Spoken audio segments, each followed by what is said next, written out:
Alright, so today we're doing sadly another reaction because I didn't expect them to do this, but at the end I am going to talk about whether or not I'm going to be wishing for her and why exactly, and then I've got a couple of things to say that I'm going to be doing for future videos that are actually pretty fun for me for a while. I've been looking to find a new character to play that I find fun, and yeah, let's get right into the reaction. Alright. Given Liyue's present prosperity, I heard it's this one is only mostly natural that the gameplay, city's so operational support should match its scale. For millennia, from the birth of the Liyue Qixing to its current roster of 7, they've all relied on the Yuehai Pavilion Ningguang? secretary, the half-Qilin illuminated beast Ganyu, who assists the mortals in handling the most crucial matters. Although I detest deities, and have no liking for the Oh, I bet adepti who sign they're contracts crazy with good the together, Geo Kitching Archon. and A Ganyu. person like Ganyu is still deserving of my respect. My job is to honor my contract with Rex Lapis by looking out for the interests of all living things in Liyue. It is said that when a Qilin is brought to fight, the sun will lose its light. Ganyu is a force to be reckoned Okay, with, here we go. an This is what I archer wanted with to an see. exceptional aptitude for aimed shots. Her mastery over cryo lends itself well to See, high this was the damage thing burst that attacks. originally threw me off, is that all of her abilities look like it's mainly just good for if you're going for a shatter build.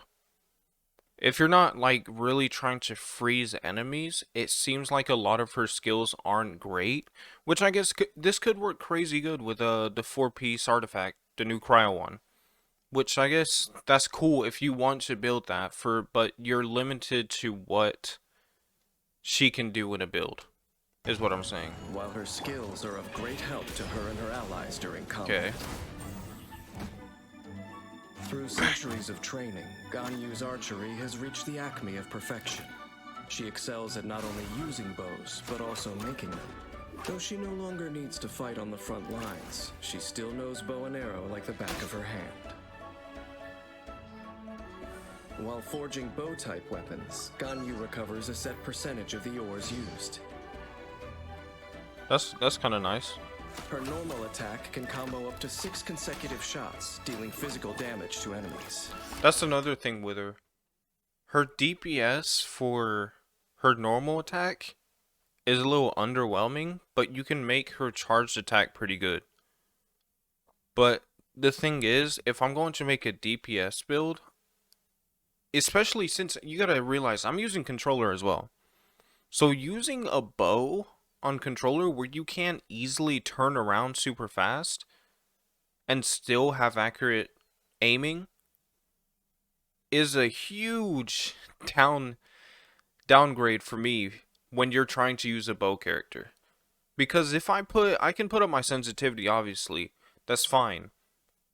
But unlike on PC where the sensitivity you just stop wherever you want to, it's so much harder to stop where you want to on a controller, and that feels like absolute trash. Why did it just mute the video? Executes a more precise shot that deals increased damage.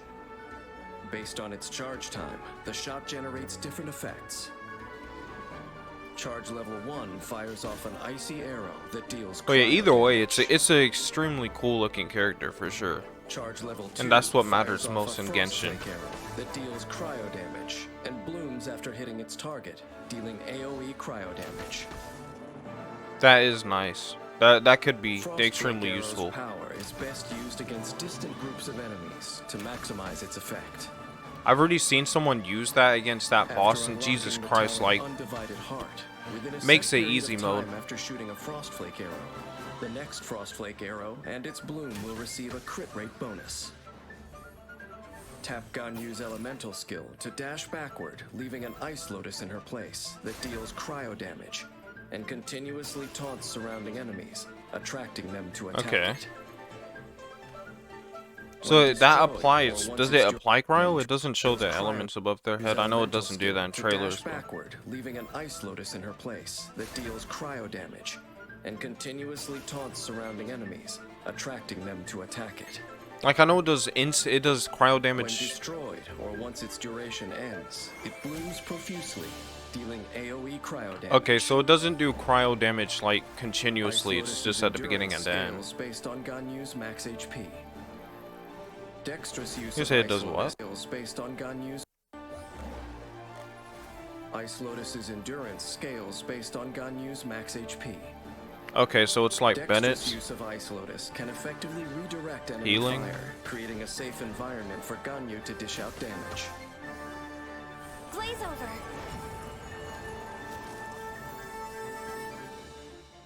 Ganyu coalesces atmospheric frost to summon a sacred cryo pearl. That While is it's that active, has to sacred be one cryo of the pearl will coolest looking continuously ones rain for down the shards of one of ice the coolest upon looking enemies elemental within a bursts set in the game area, though. dealing cryo damage.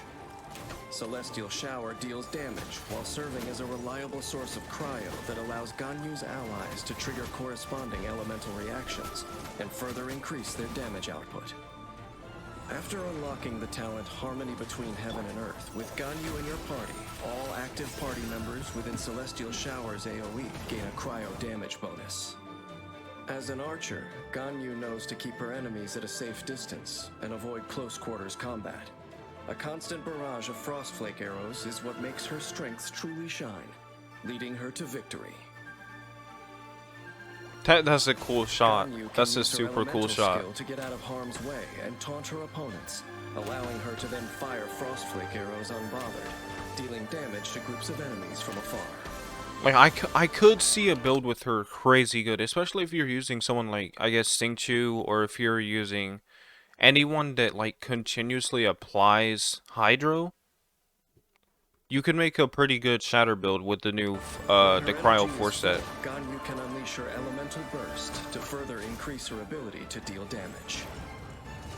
When facing more formidable foes together with her allies, Ganyu's ability to taunt and infuse enemies with cryo is an effective form of support for the whole party that allows for defeating enemies in one fell swoop.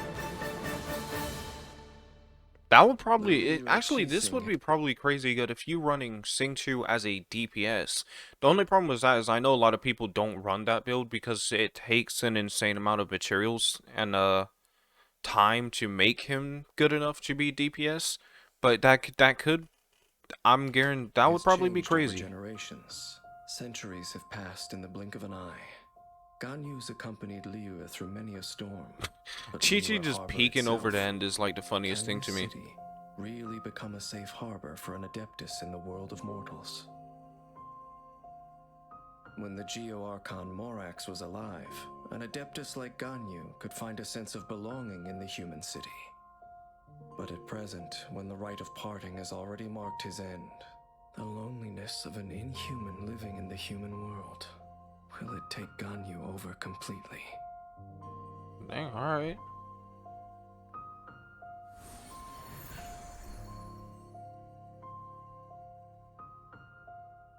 Alright. That did clear up a couple of things, make sure there's nothing at the end. They like to put random stuff at the end. But yeah. This is the main thing I wanted to talk about. I kinda already decided whether I wanted to get her or not. And their answer is honestly no. Because first thing, before I even say anything, you should always go for a character because you like the character, not because it's DPS or because it's good at support. And I know you can, I would say from what I've seen, it looks like she would be better as support, but with Genshin Impact, like, people should know this by now, it doesn't matter what the character is. If you put in enough time, you can make any character a DPS. If you really want to use that character that much, and you like it that much, you can make it into a DPS. People make Amber into DPS. You can definitely make Ganyu into a DPS, and it's definitely going to be easier than making Amber a carry. But the main thing for me is I recently have been looking for a character that had an elemental burst that just put out a whole lot of damage instantly. And Ganyu's elemental burst is pretty far from that. And doesn't really do exactly what I'm looking for. And I tried out Chongyun. Because I've had Chongyun for a while, I don't even have any constellations on him, but I originally was running a Razor build, but of course that's not really, you don't put out a whole lot of damage instantly with Fraser, and that's what I was getting bored of, so I went to Chongyun and tried to make a build. I've only been working on him for about 3 days, so he doesn't have the best artifacts, but right now he's working with a 2-piece Gladiator and 2-piece Cryo set, because I'm not trying to make a Shatter build. That's not what I'm trying to do. I'm trying to make one that the Elemental Burst is just insane. But right now he's got about I think 125% crit damage, and the crit rate is lacking. I'm pretty sure it's at like 25% or something like that. I need to get it up to at least 50%. But for the most part, that's the main reason I don't want her. It's not because I think she's super cool, and honestly, I would say she's cooler than Chongyun. But when I get bored of a certain, I guess, play style, I want to go for something else. And Chongyun is what I have most fun with now, even if I find Ganyu looks more cool. But that's the main reason I don't want to go for Ganyu specifically, which kind of sucks because it doesn't look like Zhao is that kind of character either, which I was hoping that one of the more recent ones would be one of those players. I wanted to get Child. That's the one I went for Child so much when his banner was out. And sadly, I didn't get him either. Couldn't get Diluc. So Chongyun is my next choice, basically. But yeah, I'm gonna make a crazy build with him, by the way.